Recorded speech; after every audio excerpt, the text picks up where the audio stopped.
Hey Xiang Wang family, welcome back. Slow poison of love का next chapter start करते हैं। Wen Ruohan, यिन आयरन और वी वूशियान तीनों भी इस कल्टीवेशन वर्ल्ड से पूरी तरीके से ख़त्म हो चुके थे। जहाँ एक तरफ वेन रोहान के मौत से और यिन आयरन के डिस्ट्रॉय हो जाने से पूरा कल्टीवेशन वर्ल्ड खुश था, वही वी वूशियान जैसे स्ट्रॉन्ग कल्टीवेटर को खोकर पूरा कल्टीवेशन वर्ल्ड शौक भी मना रहा था। सच में इंसान और इंसानी फितरत कभी नहीं बदल सकती। जब विंग जिंदा था और इस वर्ल्ड में एग्जिस्ट करता था, तब सब उसे अपना दुश्मन मानते थे, और अब जब विंग मर चुका था और सबके लिए डिसअपियर हो चुका था, तो पूरा कल्टीवेशन वर्ल्ड वी वूशियान को भगवान की तरह मानने लगा था। जहाँ पहले वी वूशियान को डिमोनिक कल्टीवेटर, डार्क कल्टीवेटर और न जाने क्या क्या कहा जाता था, वही आज पूरा कल्टीवेशन वर्ल्ड वी वूशियान के गुणगान गाता थकता नहीं था। यही इस दुनिया की सच्चाई है। जब इंसान जिंदा हो तो हर कोई सिर्फ उसमें बुराई देखता है और उसकी बुराई ही करता है। वही अगर वो इंसान मर जाए तो हर कोई बस उसकी अच्छाई देखता है, तब किसी को भी उसमें बुराई नजर नहीं आती। यही कुछ वी वूशियान के साथ भी हो रहा था। आज 2 साल बीत चुके थे उस वॉर को खत्म हुए। जहाँ पहले पूरे कल्टीवेशन वर्ल्ड में वी वूशियान को डेविल कहा जाता था, वही आज पूरे कल्टीवेशन वर्ल्ड में वेन रोहान सबके लिए डेविल बन चुका था, और वही वी वूशियान सबके लिए भगवान बन चुका था।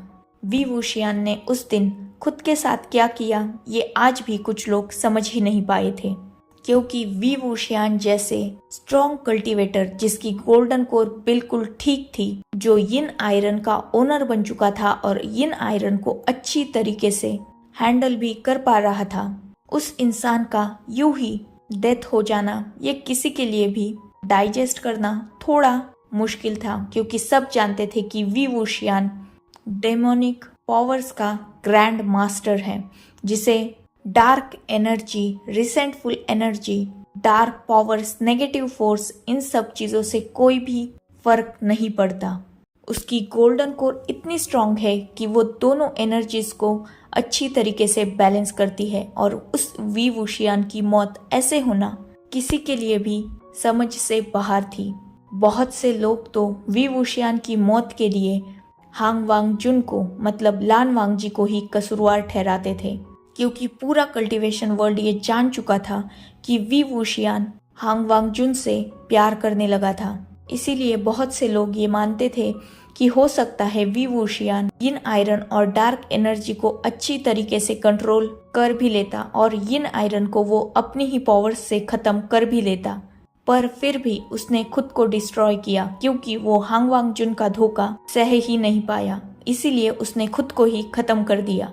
वही दूसरी तरफ कुछ लोग ऐसा भी मानते थे कि वी वूशियान वेन रोहान के अटैक से बहुत ज्यादा कमजोर हो चुका था, जिस वजह से वो यिन आयरन के पावर्स को ठीक से हैंडल नहीं कर पाया, इसीलिए उसकी मौत हो गई। तो वही कुछ लोग ये भी मानते थे कि यिन आयरन की पावर्स ने वी वूशियान की गोल्डन कोर को डिस्ट्रॉय कर दिया था, जिस वजह से वी वूशियान की इतनी दर्दनाक मौत हुई। जितने लोग उतनी ज्यादा थियरीज, पर क्या ये थियरीज 1% भी सच थी? जवाब था नहीं। किसी को भी सच्चाई नहीं पता थी विंग के मौत की, क्योंकि विंग ने कभी खुद के हालत के बारे में किसी को भी खुल के बताया ही नहीं था। कोई नहीं जानता था कि विंग किस पेन से और किन सिचुएशन से सफर कर रहा था। बहुत से लोग तो ये भी मानते थे कि वी वूशियान अपने पास्ट के चलते अपने मॉम डैड को कभी भुला ही नहीं पाया, और उसी के गम के चलते उसने खुद को ही डिस्ट्रॉय कर दिया। और ये सबसे स्ट्रॉन्ग रीजन था जो सब मानते थे, क्योंकि सब ने लास्ट में वी वूशियान का वो दर्द देखा था। इसीलिए बहुत सारे लोग इसी रीजन को सच मानते थे। खैर, वक्त बीत रहा था और समय गुजर रहा था। समय किसी का भी इंतजार नहीं करता। जो समय के साथ नहीं चलता, समय उसे पीछे छोड़ के आगे बढ़ने लगता है। वक्त कभी भी किसी के लिए भी नहीं ठहरता, वो किसी का भी इंतजार नहीं करता। कल्टीवेशन वर्ल्ड में भी बहुत सारे चेंजेस आ चुके थे। अगर बात की जाए किंग के पोस्ट की तो वो अभी भी लैन क्लैन ही संभालता था और लैन चिंगेजुन ही किंग थे पूरे कल्टीवेशन वर्ल्ड के और लैनी क्वीन थी। लैन सिचैन और लैन हुसैन लैन सेक्ट संभालते थे, वही लैन कुरैन सैक्लूजन में जा चुके थे और वो अब किसी भी क्लैन मैटर में एंटर नहीं करते थे। अगर बात की जाए सेकेंड प्रिंस मतलब लाइट पियरिंग लॉर्ड हांगवांगजुन की तो उसकी हालत सबसे ज़्यादा बुरी थी, क्योंकि कहीं ना कहीं वो विंग के मौत की जिम्मेदार खुद को समझता था। पूरा कल्टीवेशन वर्ल्ड पहले क्या कहता था या आज क्या कह रहा है, इससे कभी भी वांगजी को फर्क नहीं पड़ा, पर वो खुद भी कहीं ना कहीं जानता था कि विंग की इन सारी हालतों का जिम्मेदार या विंग के मौत के पीछे की वजह, स्ट्रॉन्ग वजह सिर्फ वो अकेला है। वो पहले से ही जानता था कि विंग उससे प्यार करने लगा है। वो सच्चाई पहले दिन से जानता था। वो जानता था कि विंग इनोसेंट है, वो कभी भी किसी भी बेगुनाह पर सामने से वार नहीं करता। फिर भी वांगजी उसके पास गया। उसने विंग को अपने बेचारे के नकाब को ओढ़कर धोखा दिया। विंग पहले से ही सच्चाई जानता था, फिर भी उसने वांगजी पर ट्रस्ट किया। सिर्फ वांगजी की वजह से विंग अपनी गोल्डन कोर खो चुका था और सिर्फ वांगजी की ही वजह से विंग ने मौत को अपना लिया। और सबसे बड़ी बात, वांगजी विंग को अब प्यार करने लगा था। विंग के मौत के बाद उसे समझ में आ रहा था कि प्यार होता क्या है। और वांगजी को जिस बात का सबसे बड़ा रिग्रेट था वो था कि वांगजी ने खुद विंग को स्टैब किया। उसने उस पर बीचेन उठाई और उसका खुद का स्पिरिचुअल वेपन भी मतलब विंग का सुबियान भी वांगजी ने ही चलाया था, जिससे विंग की मौत हुई। वांगजी ने अपने ही हाथों से अपने प्यार को मौत के घाट उतारा था, जिसे सोचते हुए वांगजी खुद से ही नफरत करने लगा था। उसने खुद को जिंगशी में ही बंद कर लिया था और वो कभी भी उस जिंगशी से बाहर ही नहीं आता था। वो हमेशा विंग की ही यादों में खोया हुआ रहता था। वांगजी ने अपने आप को दुनिया से टोटली अलग करके रखा था। बाहर क्लैन में क्या चलता है या फिर उसके अपनों की खुद की लाइफ में भी क्या चलता है, इससे वांगजी ने टोटली दूरियां बना ली थी। उसने कितने तो भी दिनों से किसी का फेस भी नहीं देखा था। इनफैक्ट इन 2 सालों में वांगजी कभी भी अपनी जिंगशी से बाहर ही नहीं आया। वो हमेशा सिर्फ अपने जिंगशी में रहा। विंग की मौत के बाद वांगजी क्लैन लौटा और वो सीधा अपने जिंगशी में चला गया। उस दिन के बाद वांगजी ना किसी से मिला, ना उसने किसी से बात की, ना ही वो उस कॉटेज से बाहर आया। इनफैक्ट वांगजी ने 2 साल से ना सूरज देखा था ना चांद। वांगजी को समय का, अपने आप का, अपने अपनों का कोई भी होश नहीं था। उसे सिर्फ अब विंग चाहिए था जो उसके पास नहीं था। वांगजी ने सिर्फ खुद को उस कॉटेज में ही नहीं बल्कि खुद के अंदर भी लॉक कर लिया था। बहुत कोशिशें की लैन सिचैन ने, लैन ई ने, लैन चिंगेजुनिन ने, यहाँ तक कि लैन हुसैन ने भी वांगजी को अपने रिग्रेट और गिल्ट से बाहर निकालने की, पर कोई भी फायदा नहीं हुआ। वही लैन कुरैन की बात की जाए तो वो भी अपने आप को गिल्टी समझते थे, क्योंकि पास्ट में जो भी हुआ उनमें कहीं ना कहीं उनका भी हाथ था और लैन क्लैन वी वूशियान से नफरत करता था। इसकी सबसे बड़ी वजह तो खुद लैन कुरैन ही थे। उन्होंने ही अपने दोनों नेफ्यू के दिल में वे क्लैन और वी वूशियान के लिए इतनी नफरत डाली थी, जिस वजह से उनके एक नेफ्यू की लाइफ पूरी तरीके से डिस्ट्रॉय हो चुकी थी। इसीलिए उन्होंने भी दुनिया से अपना रिश्ता नाता तोड़ लिया था, क्योंकि लैन कुरैन अपने दोनों नेफ्यूज से बहुत ज़्यादा प्यार करते थे। ये तो हुई लैन क्लैन की बात। अगर बात बाकी क्लैंस की जाए तो नी क्लैन को रीबिल्ड करने में नी मिंजू को और वेन्निंग को दोनों को भी बहुत स्ट्रगल करना पड़ा, क्योंकि जब वेन रोहान ने नी क्लैन पर अटैक किया था तब नी मिंजू की वजह से वो क्लैन जीत तो नहीं पाया था, पर नी क्लैन बहुत सा तबाह हो चुका था, जिसे रीबिल्ड करने में नी मिंजू और वेन्निंग लगा हुआ था। बात अगर की जाए लैनलिन के जिन सेक्ट की, तो जिन गुआंगशान और मैडम जिन दोनों ने भी अपनी पोस्ट को छोड़ दिया था। मतलब अब जिन जुशवान सेक्ट लीडर बन चुका था और न्यू मैडम जिन यानली बन चुकी थी। युनमक के जियांग सेक्ट को अभी भी जियांग फेंगमियान और मैडम यू ही संभालते थे।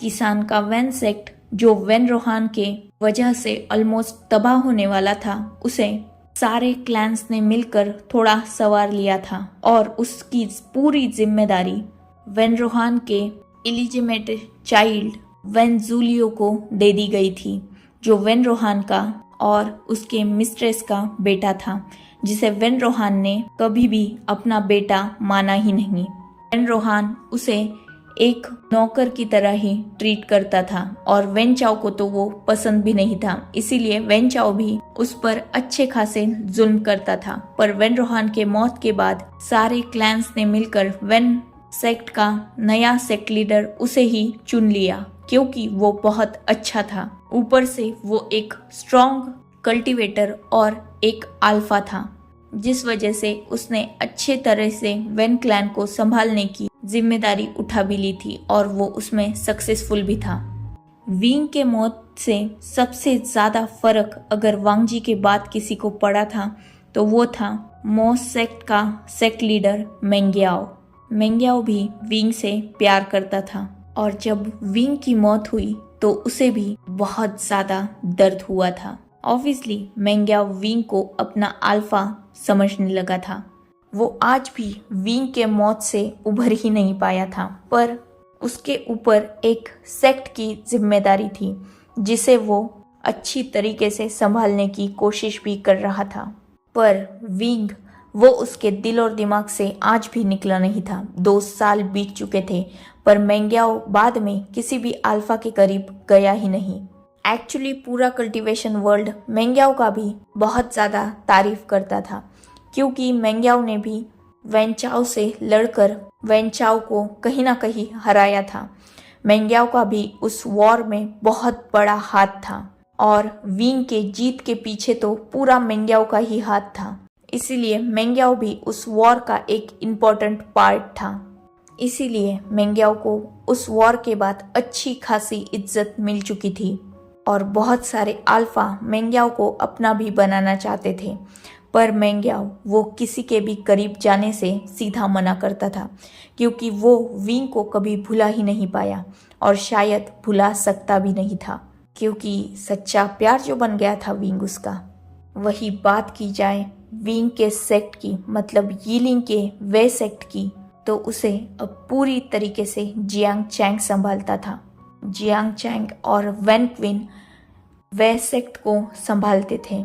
जहाँ पहले लैन क्लैन वे क्लैन से नफरत करता था, वही अब सिचुएशन पूरी बदल चुकी थी। अब वे क्लैन था जो लैन क्लैन से नफरत करता था, क्योंकि जियांग चैंग आज भी विंग के मौत की सबसे बड़ी वजह वांगजी को ही मानता था। जियांग चैंग ने कभी भी ये एक्सेप्ट ही नहीं किया कि विंग यिन आयरन की वजह से मरा होगा। वो हमेशा से ये सोचता था कि विंग ने खुद को ख़त्म किया वांगजी की वजह से, क्योंकि वांगजी जो उसका प्यार बन चुका था उसने उसे धोखा दिया, इसीलिए विंग ने खुद को ख़त्म कर लिया। इसीलिए वो लैन क्लैन से और खासकर लान वांगजी से सबसे ज़्यादा नफरत करता था। जियांग चैंग की नफरत दिन ब दिन बढ़ती जा रही थी, पर वेन क्विंग वो भी उसे रोकने की हिम्मत नहीं करती थी, क्योंकि विंग के मौत के बाद जियांग चैंग बहुत ज़्यादा ही अग्रेसिव हो चुका था। वो किसी की भी बात नहीं सुनता था, यहाँ तक कि उसने जियांग फेंगमियान और मैडम यू की भी बहुत सी बातों को सुनना बंद कर दिया था। कहीं ना कहीं जियांग चैंग और विंग बहुत ज़्यादा क्लोज थे। बचपन से ही जियांग चैंग विंग के साथ था। वो हमेशा विंग को प्रोटेक्ट करता था और हर कदम में उसके साथ ही चलता था, पर अचानक ही विंग की हुई मौत को जियांग चैंग कभी एक्सेप्ट कर ही नहीं पाया और वो पहले से भी ज़्यादा गुस्सैल हो गया। कहीं ना कहीं उसके गुस्सा होने का रीज़न एक ये भी था कि उसने लास्ट में विंग की बात मानकर विंग पर ही अपने ज़ीडियान का यूज़ किया था और उसी वार की वजह से विंग अपनी पावर्स में ही स्टक हो गया।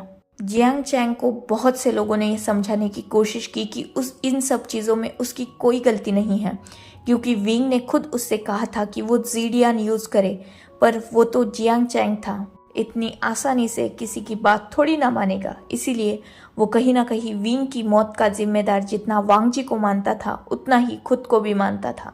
इसीलिए उसका बिहेव इतना ज़्यादा बदल चुका था। पर फिर भी इन सब चीज़ों के बाद भी फिलहाल पूरे कल्टीवेशन वर्ल्ड में शांति थी। हर क्लैन अपने अपने प्रॉब्लम्स को सॉल्ट आउट कर रहा था।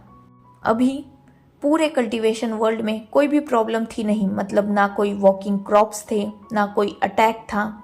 एक दूसरे में भले ही दुश्मनी थी, पर कोई भी एक दूसरे के खिलाफ कोई भी चाल नहीं चल रहा था, जिस वजह से हर कोई बस अपने क्लैंस को और अपने लोगों को स्ट्रॉन्ग बनाने में और उन्हें सिक्योर फील करवाने में ही लगा हुआ था। वॉर के दौरान वेन रोहान ने जिन लोगों को या जिन कल्टीवेटर्स को भी वॉकिंग क्रॉप्स में चेंज किया था, वो भी पूरी तरीके से ठीक हो चुके थे और अपना कल्टीवेशन भी अच्छे तरीके से परफॉर्म कर पा रहे थे। लैन क्लैन की सच्चाई जब सारे क्लैंस के सामने आई थी, मतलब जब वेन रोहान ने बताया था कि लैन क्लैन को विंग की गोल्डन कोर डिस्ट्रॉय करने के लिए हर्ब्स उन्होंने दिए थे और लैन क्लैन ने उनकी बात मानकर ही विंग पर अटैक किया था, ये सुनकर पूरा कल्टीवेशन वर्ल्ड अब लैन क्लैन से कहीं ना कहीं अपसेट हो चुका था। पर फिर भी वो आज भी लैन क्लैन की थोड़ी रिस्पेक्ट तो करते थे, जिस वजह से लैन चिंगेजुन को हर कोई किंग मानता था। पर ये बात पूरा कल्टीवेशन वर्ल्ड और लैन चिंगेजुन खुद भी मानते थे कि वो अब बस नाम के ही किंग बचे हुए थे। अगर बात की जाए उनके रिस्पॉन्सिबिलिटीज़ की, तो लैन क्लैन उस पोस्ट को संभालने के लायक बचा ही नहीं है और ना ही लैन चिंगेजुन इतने कैपेबल है कि वो पूरे कल्टीवेशन का भार उठा पाए। पर फिर भी नाम के लिए राजा तो आज भी वही थे, वही ये पूरा कल्टीवेशन वर्ल्ड जहाँ अभी शांति में, रिग्रेट में, गिल्ट में जी रहा था। दूसरी तरफ एक अंधेरी गुफा जहाँ एक पर्सन पूरे रेड रोब पहने अपनी पावर को बढ़ाने में फोकस कर रहा था।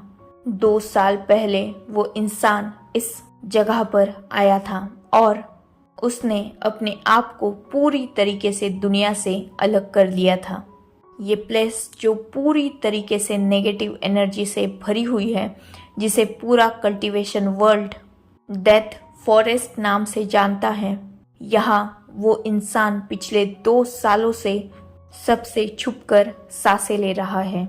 उसके दिल में, दिमाग में क्या चल रहा है, ये अभी तक किसी को भी नहीं पता, यहाँ तक कि किसी को उसके एग्जिस्टेंस का भी पता नहीं है। क्या सच में पूरे कल्टीवेशन वर्ल्ड से वो डार्कनेस मिट चुकी है? क्या सच में पूरी दुनिया से बुराई मिटना इतना आसान है? क्या सच में इतना आसान है पूरी दुनिया से नेगेटिव चीज़ों को, नेगेटिव इंसानों को और उनके नेगेटिव थॉट्स को हटाना?